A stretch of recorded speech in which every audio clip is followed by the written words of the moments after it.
तो विचार स्टडीज में आप सभी लोगों का एक बार फिर से स्वागत है।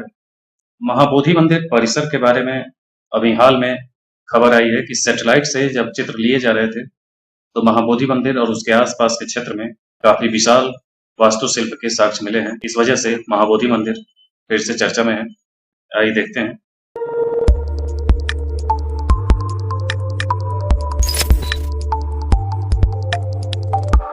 ये है महाबोधि मंदिर परिसर।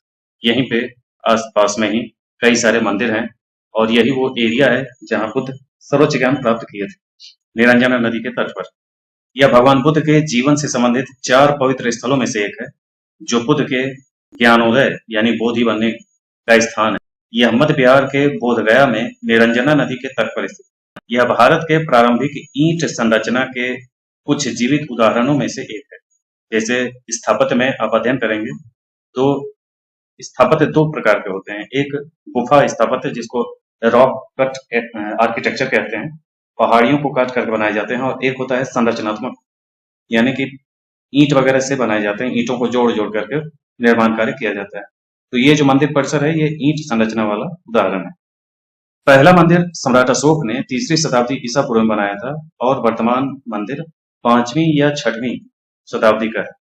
यह पूरी तरह से ईंट से निर्मित सबसे प्रारंभिक बौद्ध मंदिरों में से एक है, जो गुप्त काल के अंत से अब तक खड़ा है और माना जाता है कि सदियों से ईंट वास्तुकला के विकास पर इसका महत्वपूर्ण प्रभाव रहा है। यानी कि ये शुरुआती जो संरचनात्मक वास्तुकला के तहत जो ईंट से निर्माण कार्य था, तो ये शुरुआत करने वाले स्थापत्य में से है।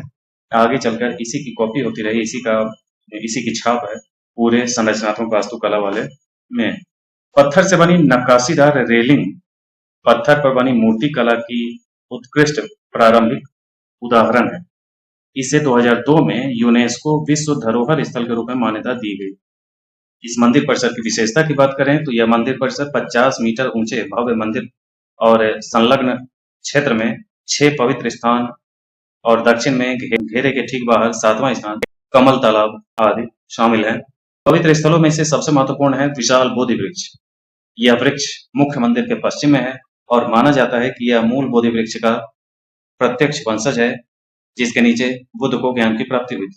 तो ये जो बोधि वृक्ष है ये पीपल का वृक्ष है, जो जिसके नीचे बुद्ध ने सर्वोच्च ज्ञान लिया था। इसका जो मूल वृक्ष था वो तो ये वर्तमान में नहीं है, लेकिन वंशज उसी का है, इसलिए यहाँ प्रत्यक्ष वंशज कहा जा रहा है। क्योंकि लगभग 7वीं शताब्दी के आसपास इस हिस्से में बंगाल वाले एरिया में एक गौड़ नरेश शशांक रहा है, जिसने जो मूल बोधि वृक्ष था, जो पीपल का पेड़ था, उसको उसने कटवा दिया था और कई बार कटवाया। लेकिन ये जो वर्तमान वृक्ष है ये उसका जो मूल वृक्ष जो पहले वाला था उसी का एक हिस्सा ले जा करके श्रीलंका की उस समय की राजधानी थी अनुराधापुरम, वहां लगाई जा चुकी थी।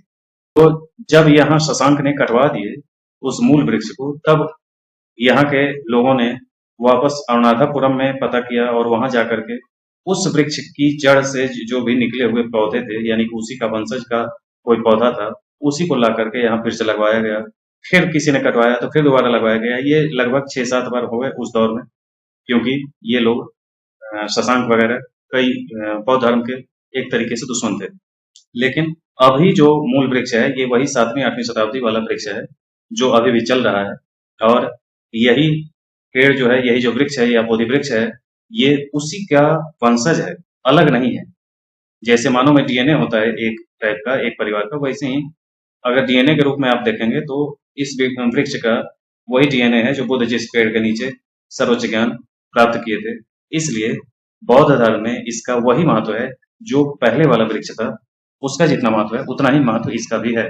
अशोक के पत्थर के स्लैब में उस सटीक स्थान को चिन्हित किया गया है जहां बुद्ध बैठे थे, जिसे पारंपरिक रूप से बुद्ध का वज्रासन कहा जाता है।